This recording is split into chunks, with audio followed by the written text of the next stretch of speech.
तो चलिए बच्चों, आज मैं आपको बताता हूँ कि मास नंबर क्या है। बहुत ही बेसिक सी कॉन्सेप्ट है, बिल्कुल बेसिक है ये। आपको पता होना चाहिए कि आखिर मास नंबर का मतलब होता क्या है। देखो, एटम में जो न्यूक्लियस होती है, न्यूक्लियस के अंदर जो प्रोटॉन और न्यूट्रॉन्स होते हैं, तो किसी भी एटम में जितने प्रोटॉन्स हैं और उसमें जितने न्यूट्रॉन्स हैं, उन दोनों के सम को ही हम लोग बोलते हैं मास नंबर। यानी mass number of the atom is equal to number of protons plus number of neutrons. जैसे सोडियम है, तो सोडियम का जो मास नंबर है वो कितना होता है, 23 होता है, और सोडियम का एटॉमिक नंबर 11 होता है। तो इसका मतलब क्या हो गया कि सोडियम में जो प्रोटॉन है वो कितने हैं, 11 है, क्योंकि नंबर ऑफ प्रोटॉन्स किसके इक्वल होते हैं, एटॉमिक नंबर के इक्वल होते हैं।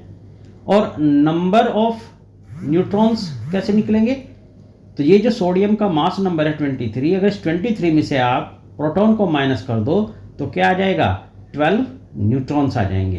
तो यानी सोडियम जिसका मास नंबर 23 है उसमें 11 प्रोटॉन है, क्योंकि एटॉमिक नंबर 11 है, और उसमें नंबर ऑफ न्यूट्रॉन्स कितने हैं, 12 है।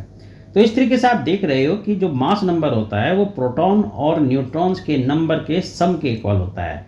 इसलिए आप इसको लिख सकते हो। इसको बेसिकली जो मास नंबर को हम रिप्रेजेंट करते हैं कैपिटल ए से डिनोट करते हैं। तो capital A is equal to number of protons plus number of neutrons. Number of protons को आप पी से डिनोट कर सकते हो, नंबर ऑफ न्यूट्रॉन्स को आप कैपिटल एन से डिनोट कर सकते हो।